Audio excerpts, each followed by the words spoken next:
Welcome to Being Human. I'm your host, Richard Atherton. Alex Goldfayn, CEO of the seven-figure solo consulting practice Evangelist Marketing Institute and author of two highly successful sales books, The Revenue Growth Habit and Selling Boldly. Welcome. Richard, how are you? Thanks for having me. No, thank you. And I know you've got up early for this podcast, so especially grateful. Yeah, so let's start with your latest book, Selling Boldly. And I'll read the strapline, which I think will get us into it. So the strapline is how to apply the new science of positive psychology to dramatically increase your confidence, happiness, and sales. So maybe start there with a summary of what we mean by positive psychology and how we can apply some of the discoveries there.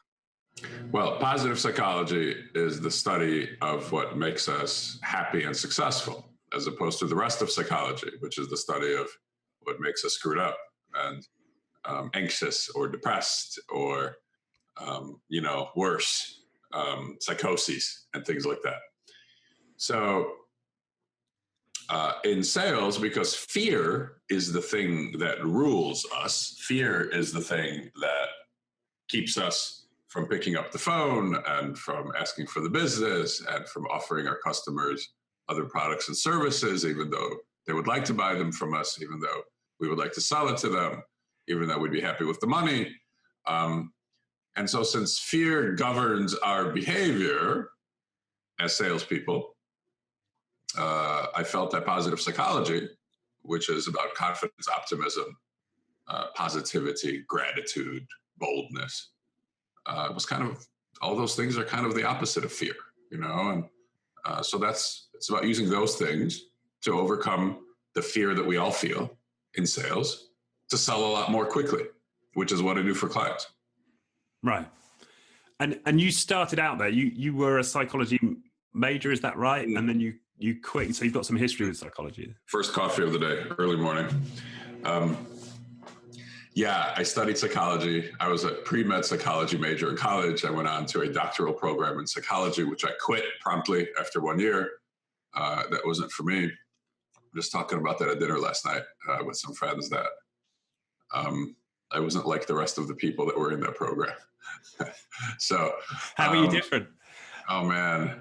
Well, I was about half the average age to begin with because I went right after undergrad, right? So I was 21, and there were a lot of people there in their 40s, their 50s, their 60s in psychology because it was a clinical psychology doctoral program. And psychology, now, no offense to anybody watching in psychology, but psychology tends to attract people who are dealing with their own issues, right? And they're trying to resolve them. And I was surrounded by this in this program. And it's just not, I wanted to learn a profession, and I ended up kind of watching people try to resolve their own issues themselves, and it wasn't for me. Plus I wanted to make some money in the world.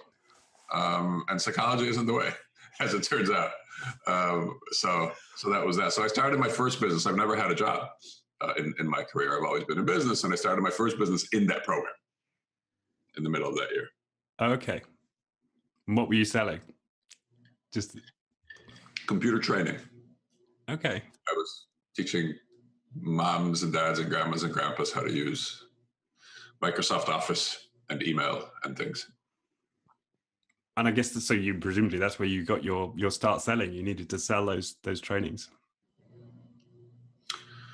So those, I would go around to our train stations here in the suburbs of Chicago and put up little signs on the bulletin board. So I marketed a bit there, but I've always had different companies, different consulting companies. And so I learned really through the years, right? Overnight success and 20 years in the making. Right. Okay. And so positive psychology is about, the opposite of, let's say, looking at our problems and why the way we might have fears and so on, and really focusing on some of the things that make us happy. So what are the key components of that you bring out in the book and that you teach to people? So the first one is, there's quite a few, but again, they all deal with this issue of fear in sales, right? Fear costs us an awful lot of money. There's a lot of things that we could do and sell and help our customers more with that we don't because of fear. And so the way to overcome fear is to look at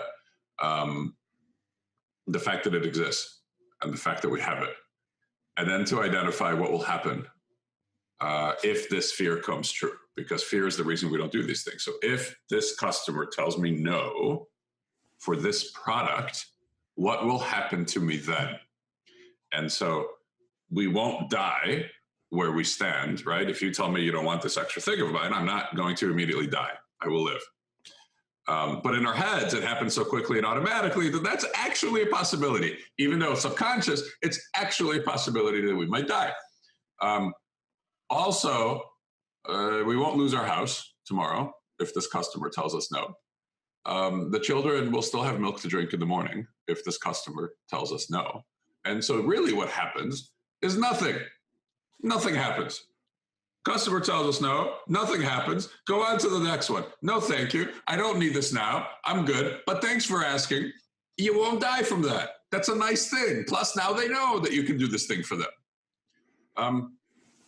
So that's first, is understanding the role that fear plays. And, and if you add up all the phone calls not made, and all the products and services not offered, and all the business not asked for, and all the referrals not requested because of fear, the total in the world economy will be in the trillions of dollars because of that. So that's how big this problem is.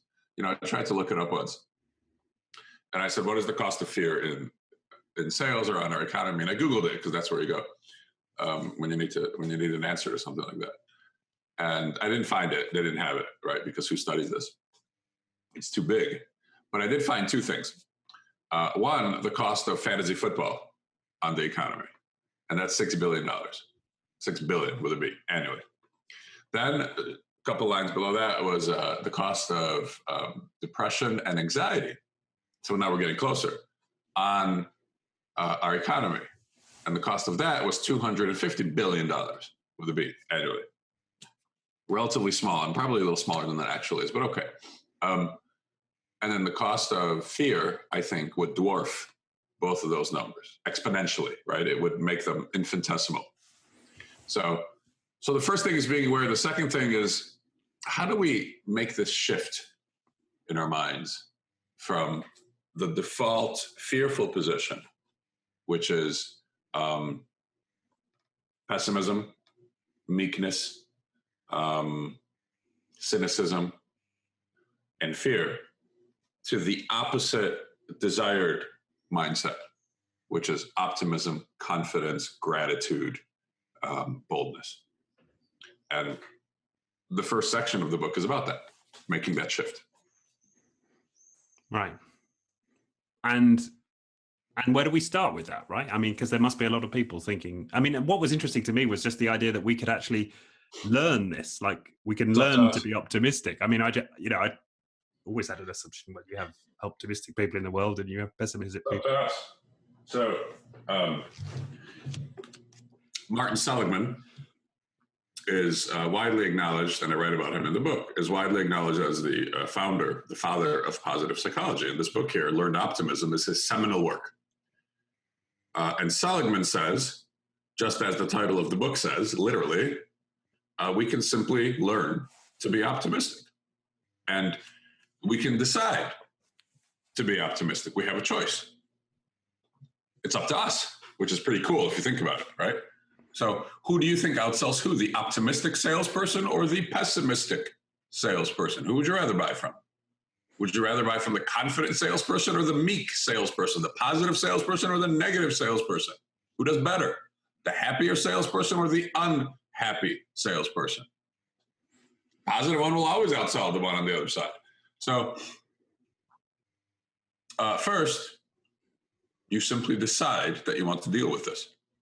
Second, the way to make these shifts is to talk to your happy customers. That's the key to the whole thing. Because happy customers don't call us, right? Who calls, Richard? When do customers call? Not when they're happy. When do they call? When they're pissed off. Something's wrong. They're unhappy. You screwed it up. There's a problem, right? That's when they pick up the phone. If it's good, they don't need to call you. They're good. Why would I waste my time to call you? You're doing fine. I have other problems I have to go deal with, right?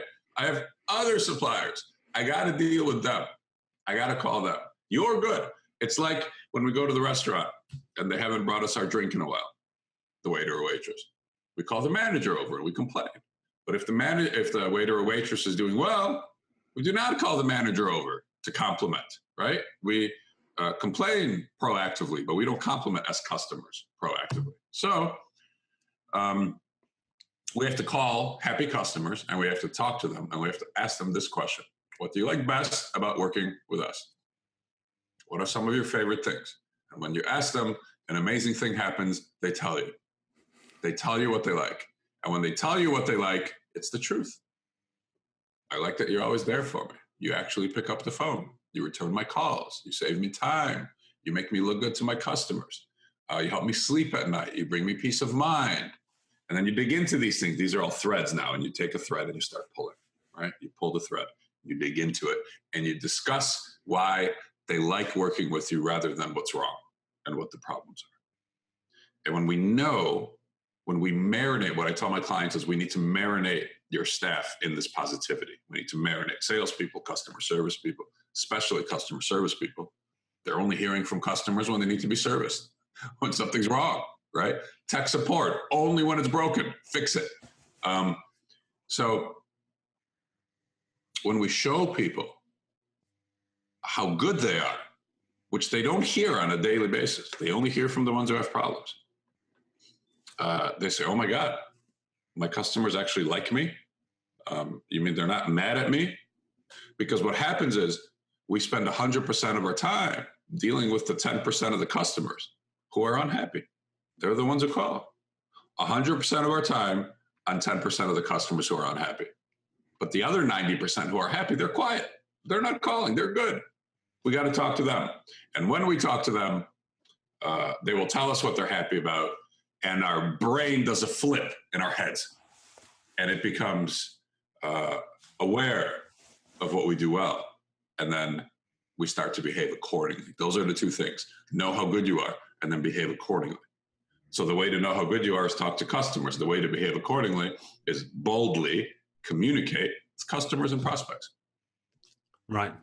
And that's slightly at odds, interestingly, because a lot of times you hear about people who advocate this positive thinking, and they'll say, give yourself a mantra and give yourself an affirmation. Interestingly, you're saying, have the customers tell you you're good, not yourself, right? But less about self-talk. It's hard to sit down at your desk with a piece of paper and a pencil and write down why you're good. In fact, it's kind of weird to do that. But lots of people advocate that, right? You know.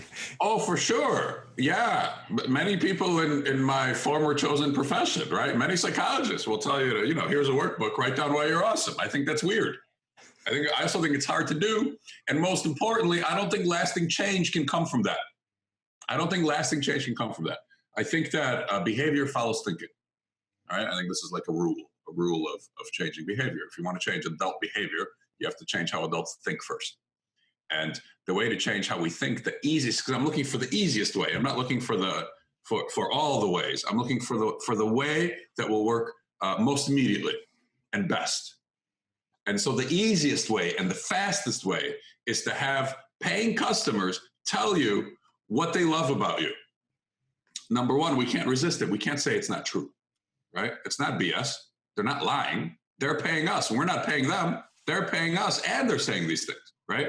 Number two, if the boss tells you you're great, you're going to be like, yeah, but what does he want me to do now and not pay me anymore for it, right?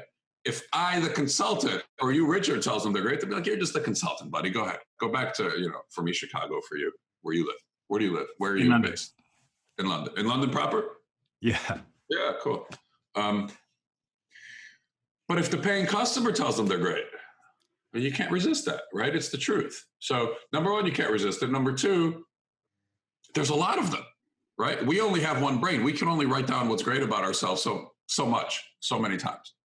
But there's a lot of customers And you can ask all the happy ones, and you can get all these wonderful testimonials about what's good about working with you, and you can use them internally on your own brain and the brains of your colleagues, and then you can use them externally on the brains of prospects.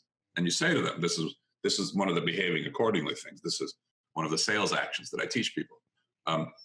Communicate those testimonials. We have a customer similar to you. Here's what they have to say about working with us. Paste the testimonial. Working with Richard is the best thing that's ever happened to me. He's doubled the size of my business. And then you say, I'd like to help you this way, Mr. Prospect. Now, when do you want to talk about that? Tuesday or Thursday? So you communicate them externally. Yeah. And when I read that in the book, I'm like, man, that's going to take balls to do that. Because I'm in the same place attempting to apply some of your stuff. Wait, well, what's gonna take courage? What does? There's something about just emailing someone and saying, hey, this is how awesome somebody else thinks that I am. It's like there's something in my brain that says that's cheesy, or that's too forward, or something comes up, right? You feel too modest to do that. Yeah. Yeah. So a couple of interesting things, and thanks for saying that, right? Because that's a good, honest reaction that a lot of your viewers and listeners probably have. First, there's very little space for that kind of modesty in revenue growth, right? In sales and marketing. You can't be modest and grow aggressively at the same time. They're conflicting. I don't know. They're opposite directions, is what they are, right? Modesty takes you away from customers and prospects, whereas we need to move towards them. So, but I understand it because we're all raised modestly, right? Mom never says, "Hey, son, brag a lot," right? Make sure you brag about yourself every day. So I get it. I mean, I was raised the same way. And even in our culture, when we see braggards, let's say Trump, for example, right? Yeah, and we don't think positively about them, do we? Right? It's not very... braggards aren't admired, are they? In general, and I can't work this out, but then you have exceptions like Muhammad Ali, and we kind of love the fact he's such a braggart. So interesting. The president of America likes to tell people what's wonderful about him. You know, there's another example. So the key with that, with what you said about, boy, that takes, some courage, is you're not saying you're wonderful. You're not bragging about yourself. The customer is saying you're wonderful. All you're doing is saying, look, you're just matchmaking. I've got somebody similar to you, and they said that working with me saves them 30% of their time compared to another supplier in this category. Now, I'd like to help you this way. When do you want to talk about that? Tuesday or Thursday? So you're not being braggadocious. You're being helpful, really. If somebody emailed me and said they've put the thought into, even if you emailed me cold, a really cold email, and you put the thought into thinking through what I do and thinking through another customer of yours and connecting us and saying, hey, this dude's similar to you. I've helped him in these ways. In his words, here's what he said. Now, I'd like to do the same for you. I'm going to be like, wow, this guy's different, right? You're not bragging. You're just kind of communicating facts to me. If you came to me and said, dude, I'm going to save you 30% of your time, Alex, because that's what I do, I'm going to think you're creepy, right? How do you know what my time is like, right? How do you know how much, what do I do in a day, Richard? Tell me about my day, since we know each other so well.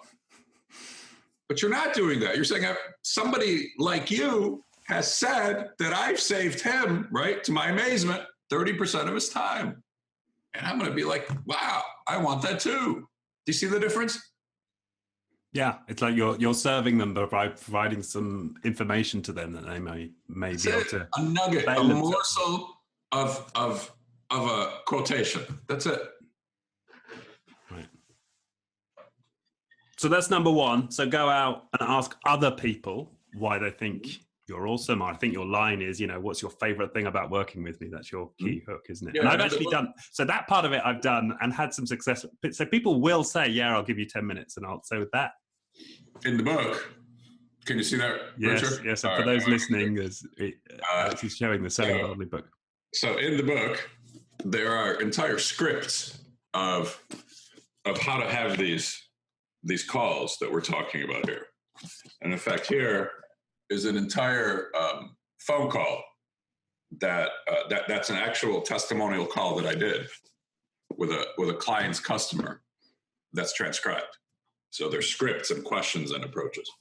So number one, you have the conversation. Number two, you listen to it and you read it and you buy it. Buying it means not paying for it, but accepting it. You accept it both with your brain, which is logically, but you also accept it with your heart, which is emotionally, because logic makes us think, but emotion, in fact, makes us act, makes us behave. And what you'll find is your customers speak more positively about you than you speak about yourself. Yeah. That your customers sell you better than you sell yourself. And in fact, if I listen to you talk about you and I listen to your customers talk about you, I will believe that your customers like you better than you like yourself. So that can't be because they're not the ones making money off of your work. Well, maybe they are as in terms of value, but they're not the ones being paid for your work. So I need you to talk about yourself and think about yourself a little bit more like your customers do, which is much more positive and emotionally, generally, because they talk about the value. They don't talk about the stuff, right? So number two, really accept it. And number three, for God's sake, behave accordingly. Behave as though you do good work in the world. Behave as though you bring great value to customers and prospects. Behave as though you have a lot to offer to people. And if you keep it from them, you're going to be doing them a disservice. You're hurting them.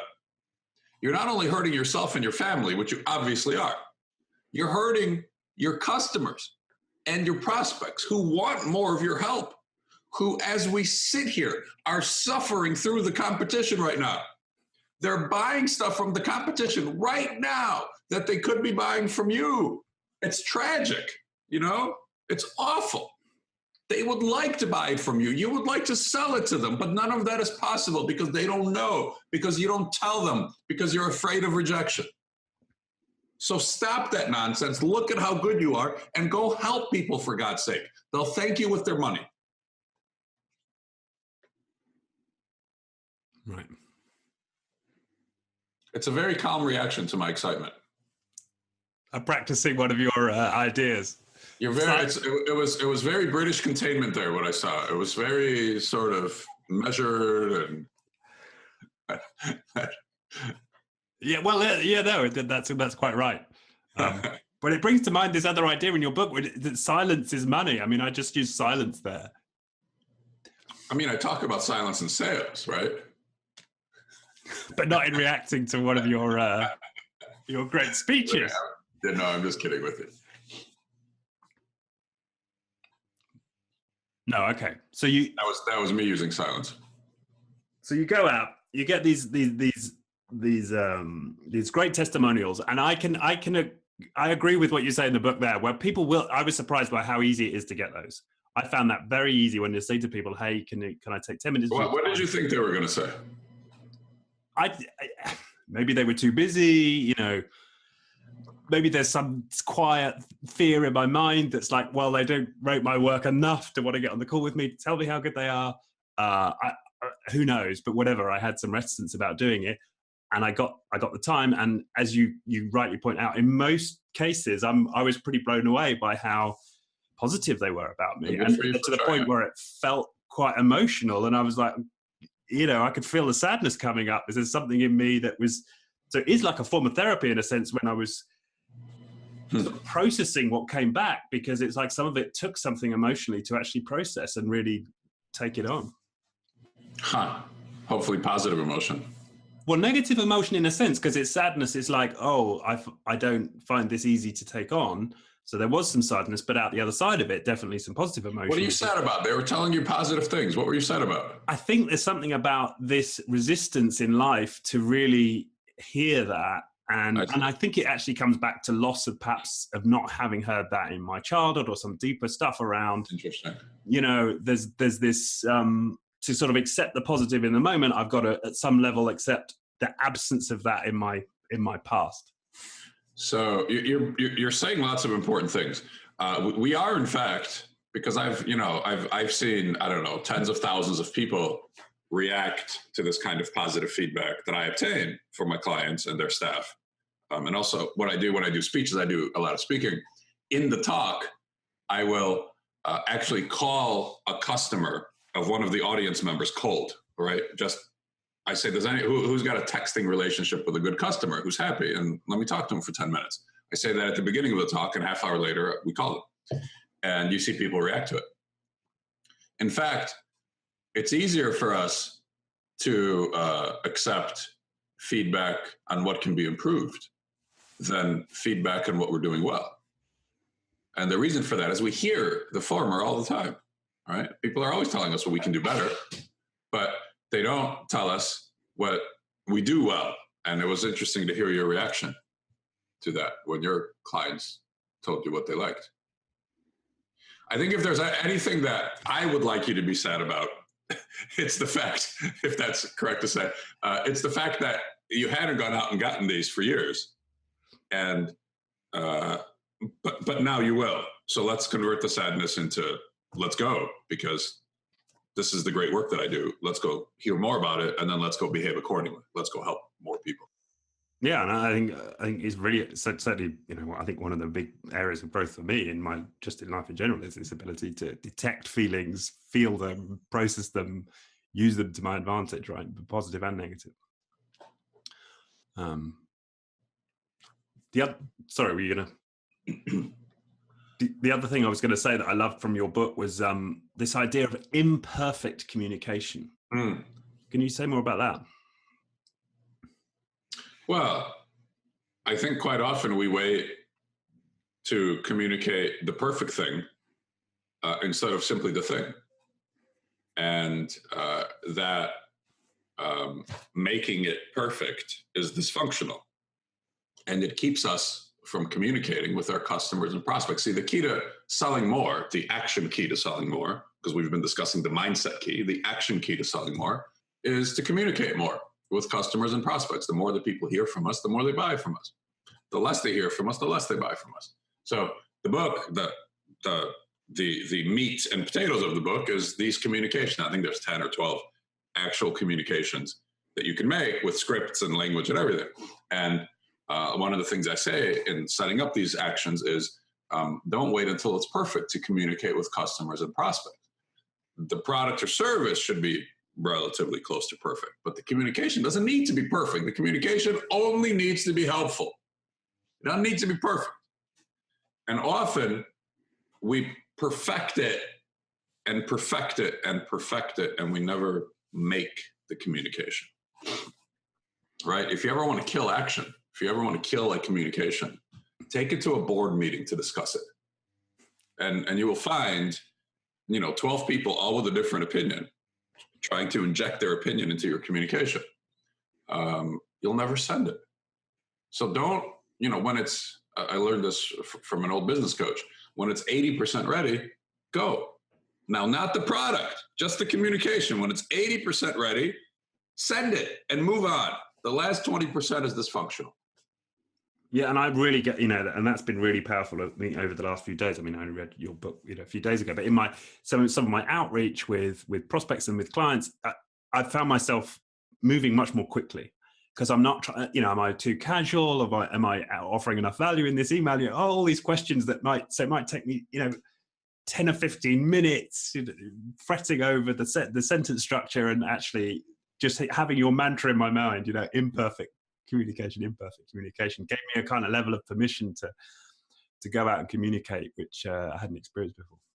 If only you're helpful to let's call it a newsletter or something, or an offering, if only it's helpful to the readers, if only it's useful, you're ahead of 95%, which is promotional and pitchy with a P. You're ahead. So don't worry about sentence structure. Just be helpful. If the point is to separate ourselves from the competition, that kind of does. That's one of the many things that I talk about in the book that does it. And interesting that there we're talking about positive and negative emotions. That brought up a bit of negative emotion because again, it was like back to childhood expectations of being perfect, and actually to allowing myself to think, okay, I can be imperfect. It was also a kind of moment for me. So it's interesting, you know, as you make these little points of how you felt going through things, which I find fascinating. Thank you for sharing it. It's interesting to me that, you know, much of what we learn in childhood is the opposite of what's required to be successful in business or in sales. You know, goes against it, and frankly must be overcome to be successful. So it's an interesting, you know, connection you're making for me as you share that. Yeah, I think so, because, and I think that's why what I'm loving about this book is so I've spent a lot of my time in terms of the reading I've done around psychology and sort of understanding the human condition has been a lot about actually what you moved away from, and thinking about, you know, where I'm hurt and where I need to heal and what I need to do more work on, and and it has been very powerful. But I think it's like that's only one side of one side of the coin, or, you know, that's only half the picture here. And actually there's an awful lot we can do which doesn't require going back into the deepest recesses, and it's just about being in action and taking these practical steps, which can have a huge impact, and for me somehow marries with some of that earlier work I've done. So it's great to be exposing myself to both. Well, just to be clear, it's not my goal to take you back into your deepest recesses, as you said. Right. The goal is quite simple and hopefully fast. I want to show you how good you are in the words of your customers, and then ask you to behave accordingly, which is to say, tell people what else you can sell them, ask for referrals, go to the phone instead of email, take these testimonials and communicate them, send some handwritten notes, ask people what else they need. What are you buying elsewhere that I could help you with, right? The reverse did you know question. Everything from the mindset shift to the behaviors should be fast, should be straightforward, should take a very little amount of time, because those things are the cause of resistance. And I needed to strip away all resistance because I'm working with sales teams, you know, and sales teams are the hardest group to make change with in an organization. So again, just to underline, everything should be fast and easy and straightforward to make the mindset shift and then to take the action. Yeah. Although I appreciate it's causing some therapy, some self-therapy for you as well. Yeah, maybe of course that's never your intention. All I'm doing is I'm just sharing the impact it's had, right? I appreciate that. It sort of had me out of some of my habits. It's had me look at some of my habits and go to places maybe I didn't expect to go to reading a sales book. But you know, for me, it's touched into childhood stuff, and you know, who knows whether it does for others. But I found that I found that interesting. And then the other thing that I think, you know, what I love about this idea about being proactive, you know, that I totally related to that in the book, is I think we find it easy to get to be in reactive. We find it easy to be busy and deal with all the incoming, and we kind of get addicted to our email inbox, and our life can just, you know, whole week can get swept away with that. And I think the really powerful point in your book is, you know, be proactive, have your plan for the week, you know, think and plan about who you're going to make those calls to. Yeah, we tend to live our lives reactively as salespeople, and plannable growth, you know, predictable growth is a proactive pursuit. If we're simply reacting to emails and whatever's incoming, one, we tend to be simply only dealing with unhappy customers, right, who have a problem or have a very urgent need, as we've already discussed. And two, we're just a pinball bouncing around from one incoming inquiry to the next. And if the right inquiries come in, we might grow. But it's not up to us. It's not in our control. If the wrong inquiries come in, we won't grow. And it's not, again, we have no control. That's why many companies get to a certain size and then they flatten out. They stay flat because they're totally reactive, right? Their customer-facing staff is totally reactive. So, as you said, the key to predictable growth is to inject some proactive action into our otherwise reactive days. That's what these things are. Make a call. Ask a did you know question. Ask a reverse did you know question. Ask for a referral. And so you can be on the very same incoming phone calls that come in every day, all day, but infuse, inject, wedge in some proactive action that will tell them what else they can buy from you, for example, or ask them what else they need. What are you having trouble sourcing? Many of my clients get a list of 24 things, right? Or 10 or 18. And they said, wow, well, which ones do you want to start with? And they start with the first 3 and then they get the next 5. It's a pretty good way to live.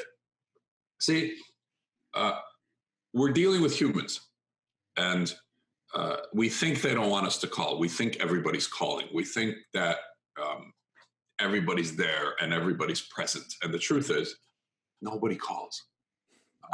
Everybody's afraid.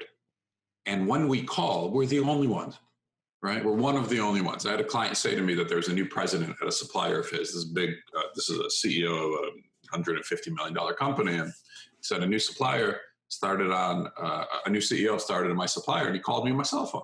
I said, how did that go? He said, it was great. We had an awesome conversation. And I quote, it was the first time anybody's ever called me on that damn thing. That's what he said. It's the first time. So nobody's calling. So be proactive, be present. We're dealing with humans. All they want is for us to be there. They want to know that they won't be let down by us.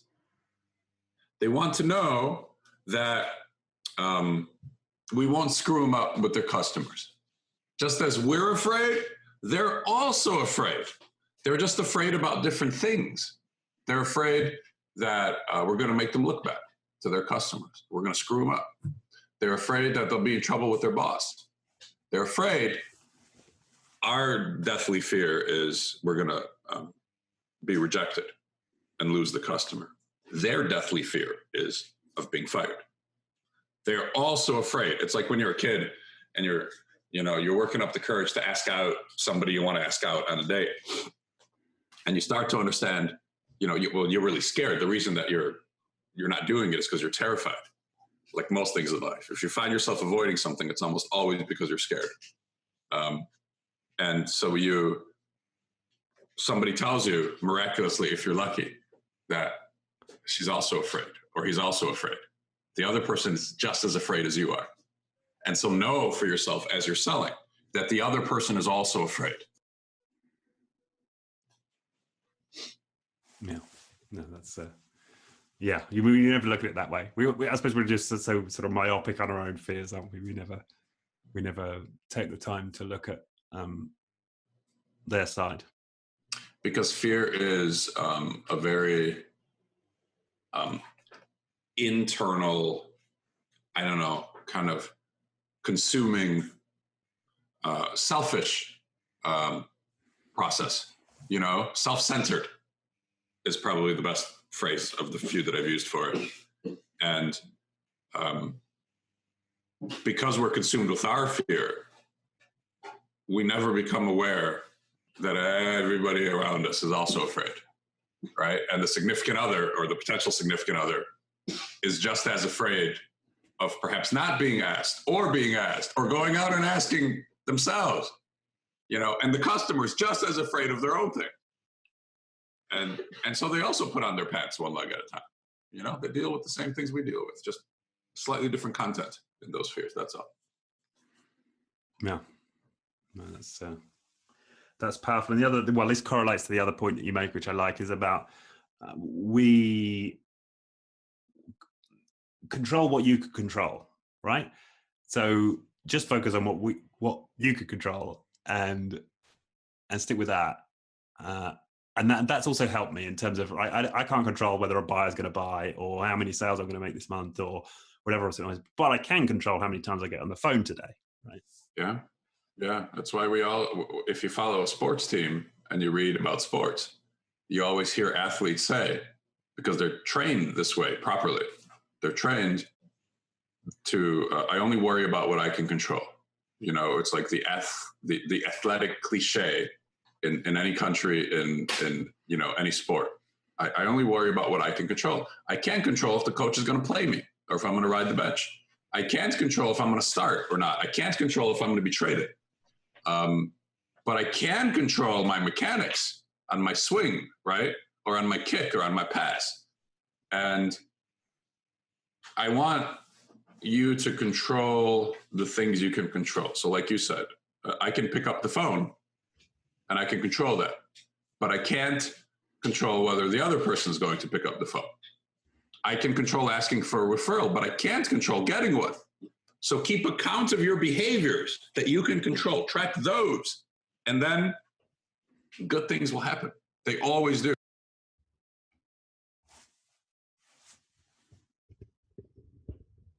Sorry, my little guy is in here and he's causing a little bit of a ruckus. So I'm muting and talking with him as we talk. Okay, no worries.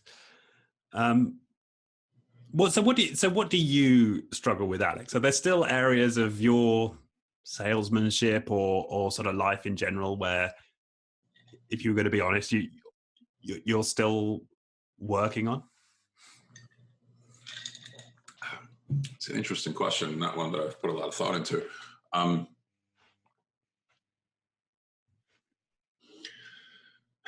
tell you about my most recent great struggle, which I've actually resolved, thankfully. And then I'm sorry, I'm going to have to wrap up, because if I don't get to this proposal, then my prospect won't get it and I have to do it. I hate doing certain things that relate to good selling. I hate keeping track of lists and communications, but good selling requires it.